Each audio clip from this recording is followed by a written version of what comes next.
So when I come up to a campsite and I'm ready to park, try to get the straightest approach I can. In this case it's great because I can pull straight forward and back right into our site. I kind of give it a good look over to see if it's got a lean to it. This one has a slight lean maybe to the left. We'll have to get it in position up there, and then we're going to check the level and see if we need to use any leveling blocks. You can see here that I'm a little bit off level, not too bad. There's my measurements there. So what I'm going to do is I'm going to put probably a 1-inch block on the other side.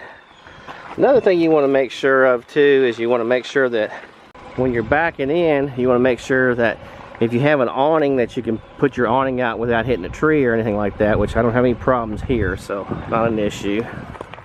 So what I did now is I've made a single layer, got a double layer here with my chalk on, so we're going to back up till it hits the chalk.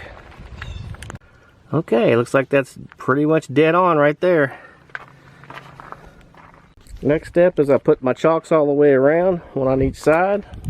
Here it is on this side.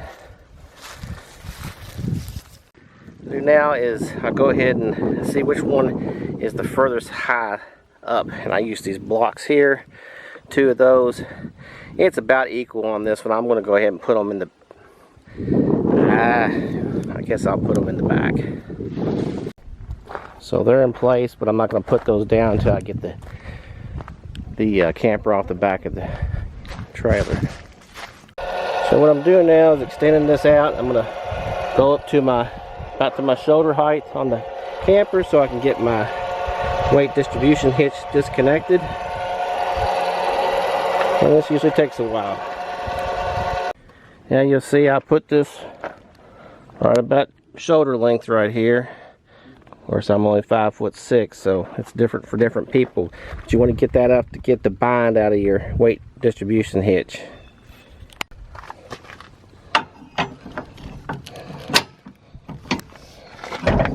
If you got that right, then it just kind of pops off without any too much trouble.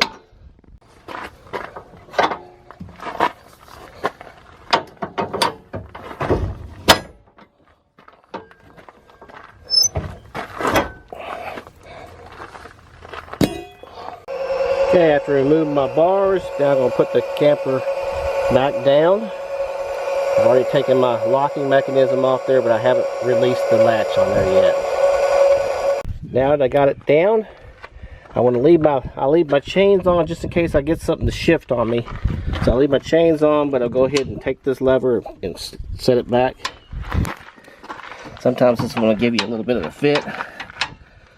So sometimes you have a hard time getting this jiggle loose, and you have to go up and down several times to finally break it loose to get this actual latch back. So it's back and it's popped loose now. We've got all of our safety chains off, and we'll move the truck forward. So now if you've got any locking devices, you want to go ahead and get them installed.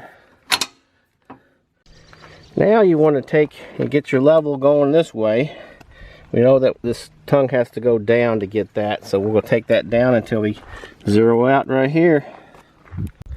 Okay, we got that to zero out, and now we're going to put our stabilizers down. Now if you have soft dirt, I have these little pads that go into the stabilizers. In this case we have nice crushed rock, so I'm not going to worry. It's with this one I'm going to just put those down. I've got the yellow ones in the back, so it should work out pretty good.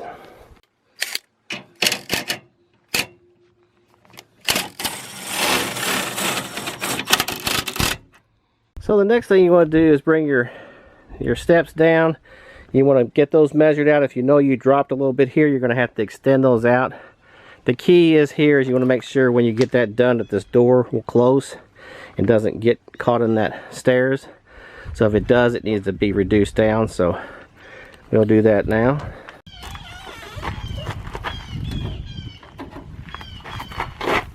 So it looks like it's got to go at least one further down.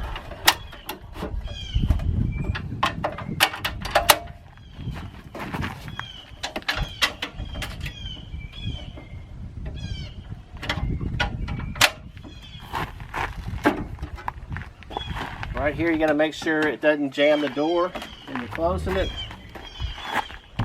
That looks like it's going to work.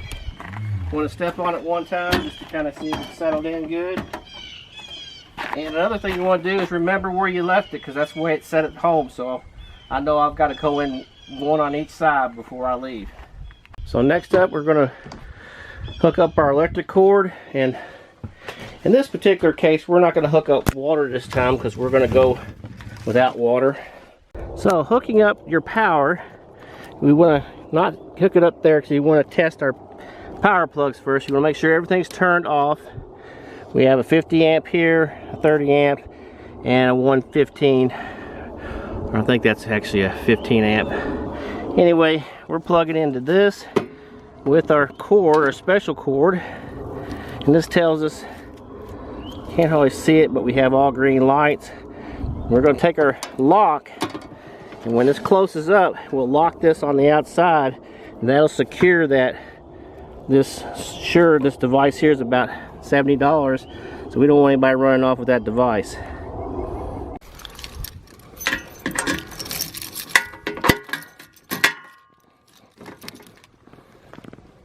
Now, one thing you want to do once you turn your power on is go inside, make sure your refrigerator is still in your auto mode, and that you're not seeing this check light on.